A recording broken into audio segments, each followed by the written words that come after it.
माता रानी के अलग अलग रूप देखे होंगे।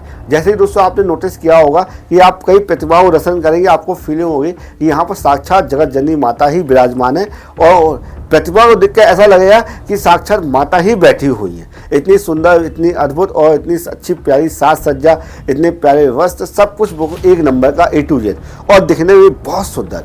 लेकिन वहीं हम बात करते हैं दोस्तों, कुछ जगह पर दोस्तों ऐसी ऐसी प्रतिमाएं बनाई जाती हैं जिसका कुछ कह नहीं सकते, शब्द नहीं मिलते। जैसे दोस्तों हम बात करते हैं जबलपुर के नगर निगम में जो प्रतिमा रखी गई है काली माता। काली माता का आप चेहरा देखेंगे दोस्तों किस हिसाब से ये चेहरा बनाया गया। अब ये चेहरा दोस्तों शायद बहुत कम लोगों ने इस चेहरे को देखा होगा, किसी के दिमाग में दोस्तों ये चेहरा आया होगा या दोस्तों इस समिति के लोगों ने क्या सोच के ये चयन किया, ये किस हिसाब का इन्होंने मुख बनाया है। और ये सारी चीज़ दोस्तों एक प्रकार से दोस्तों विवश के लिए और प्रदर्शन के लिए की जा रही है।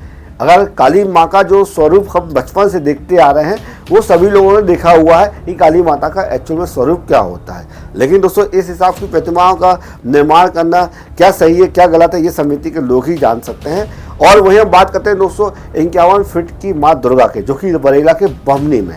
यहाँ पर दोस्तों आप देख सकते हैं कि भव्यता दिखाने के चक्कर में किस हिसाब की प्रतिमा बना दी गई है।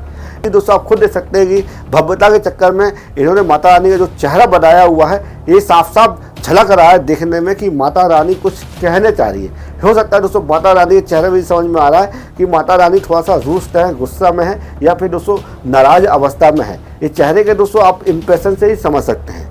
अगर आपको हम दिखाते हैं ऐसे बहुत से चेहरे होते हैं दोस्तों, आप देख सकते हैं इससे पहले भी जबलपुर में 51 फीट की माँ दुर्गा बनाई गई है रानी ताल गेट नंबर 3 के पास। यहाँ पर आप देखेंगे रानी ताल में एक प्रतिमा रखी गई थी जो कि 51 फीट की थी, लेकिन माता रानी का जो चेहरा बनाया गया था उसकी सुंदरता देख सकते हैं कि आप 51 फीट की कितनी बड़ी माता जी थी और साथ में उनकी सुंदरता भी आप खुद देखिए कितनी सुंदर दिख रही थी और दूर से ही वो देखने में एक अलग ही फीलिंग आई थी। लेकिन दोस्तों जो ये प्रतिमा बनाई गई है भव्यता के रूप को लेकर, यहाँ पर दोस्तों प्रतिमा के हाथ पैर भी आप देख सकते हैं कि शरीर के अनुरूप है, शरीर बड़ा है लेकिन हाथ पैर कितने छोटे हैं और चेहरा कितना बड़ा कर दिया गया है। और चेहरे में दोस्तों जिस हिसाब से दोस्तों मतलब खुशी होती है वो खुशी यहाँ पर देखने को नहीं मिल रही है। ये दोस्तों हमारी मन की भावना है। हो सकता है दोस्तों हर व्यक्ति के देखने का नज़रिया अलग होता है, तरीका अलग होता है। लेकिन दोस्तों अगर मैंने कुछ गलत कहा हो तो मैं उसके लिए अभी से आपके सामने हाथ जोड़ के क्षमा चाहता हूँ। लेकिन दोस्तों अगर मैंने ये बात भी सही कही हो तो आप खुद दोस्तों इस प्रतिमा को देखेंगे तो फील होगा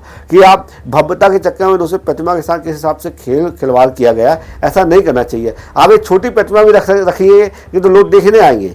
आप इससे पहले इन्होंने 51 फीट महाकाली रखी थी, देखने में बहुत सुंदर थी, बहुत अद्भुत थी।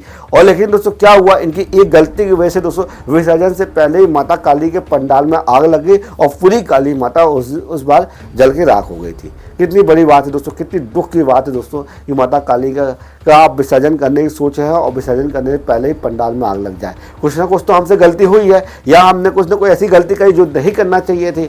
अब उसके बीच में दोस्तों हम तरह तरह की बातें करें वो अलग मैटर हो जाता है। लेकिन यहाँ पर दोस्तों जो हिसाब से ये प्रतिमा बनाई गई है, इस प्रतिमा का जो मतलब आपने लोगों को खींचने के लिए आकर्षण का केंद्र बनाया है, आपको बहुत सारी चीज़ों को वहाँ पर ध्यान रखना चाहिए था। प्रतिमा निर्माणकर्ताओं से जो समिति के लोग हैं उनको विशेष तौर पे जब ये प्रतिमा निर्माण हुआ था तो ध्यान देना चाहिए था कि इनके हाथ पैर कैसे बनाए जा रहे हैं, इनके शरीर की रचना कैसे की जा रही है, कितनी लंबाई लेना, कितनी चौड़ाई लेना और चेहरा क्या रहेगा, पूरा स्ट्रक्चर रहता है। या दोस्तों हो सकता है दोस्तों इसका सांचे भी आते हैं। लेकिन दोस्तों यहाँ पर बहुत सारी चीज़ों को जल्दबाजी में बनाया गया है, जैसे कि आप उस खुद इस मूर्ति में देख सकते हैं। दोस्तों आपको अगर हमने कुछ गलत कहा तो एक बार पुनः हम माफ़ी मांगते हैं। और ये वीडियो दोस्तों आपको कैसा लगा कमेंट बॉक्स में आप अपने विचार जरूर रखिएगा। जय श्री राम।